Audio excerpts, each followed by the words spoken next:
দরজায় কড়া নাড়ছে ঢাকা বিশ্ববিদ্যালয়ের ডাকসু ও হল ছাত্র সংসদ নির্বাচন। এ নিয়ে ক্যাম্পাসে চলছে নানা আলোচনা। প্রতিনিধি নির্বাচনে এবার ভোটাধিকার প্রয়োগ করবেন ৩৯,৭৭৫ জন ভোটার। মঙ্গলবার থেকে ডাকসু নির্বাচনের মনোনয়নপত্র বিতরণ শুরু হয়। এই কার্যক্রম চলবে ১৮ আগস্ট পর্যন্ত।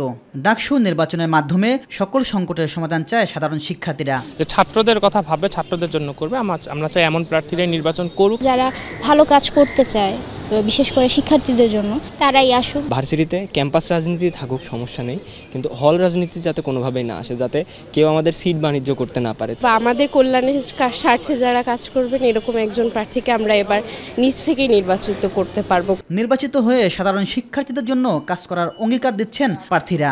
প্রত্যেকটা হলে কিন্তু অনেক ধরনের প্রবলেম আছে, সবগুলো সমস্যা সমাধানের জন্য চেষ্টা করবে ইনশাআল্লাহ। যারা মনোনয়ন ক্রয় করতে এসেছে তাদের যেন তাদের ব্যাকগ্রাউন্ড এবং তাদের পূর্ববর্তী কোনো অনৈতিক বা কোনো খারাপ কাজ আছে কিনা তার সাথে জড়িত সেগুলো যেন দেখে। আমাদের হলে নানান সমস্যা রয়েছে, আমার মূল লক্ষ্য হচ্ছে এই সমস্যাগুলো নিয়ে কাজ করা। যদি আমি নির্বাচিত হই তাহলে অবশ্যই আমার টার্গেট থাকবে আমি যেন সুষ্ঠুভাবে ঢাকা ইউনিভার্সিটির স্পোর্টসকে এগিয়ে নিয়ে যেতে পারি। সিনেট ভবনে চিফ রিটার্নিং কর্মকর্তা বলেন, ভোটার তালিকায় নাম থাকা শিক্ষার্থীরা নির্বাচনে অংশ নিতে পারবেন।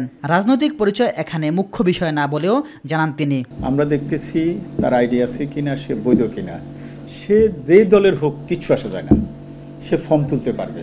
এখানে যখন আসে ছাত্ররা ফর্ম তুলতে, সে এক একটা ইন্ডিভিজুয়াল ছাত্র, তার কোনো দলীয় পরিচয় থাকে না, মার্কও থাকে না। জুলাই গণ অভ্যুত্থানে বিরোধিতায় জড়িত থাকার অভিযোগ প্রমাণিত হলে বাতিল হবে প্রার্থিতা। যদি পরে জানা যায় যে সে অপরাধী, তালিকা নাম আছে, তার পরিচয় প্রকাশ হয়ে গেল, তাহলে আমরা ভোটার তালিকা থেকে নির্বাচনের আগ পর্যন্ত বাদ দেওয়ার সুযোগ আমরা রাখছি। ক্যাম্পাসে গণতান্ত্রিক ধারা ও ছাত্র রাজনীতি তৈরিতে ডাকসুর বিকল্প নেই। সবকিছু ঠিক থাকলে আগামী ৯ সেপ্টেম্বর অনুষ্ঠিত হবে ডাকসু ও হল সংসদ নির্বাচন। ইলিয়াস মাদবর, মাই টিভি, ঢাকা।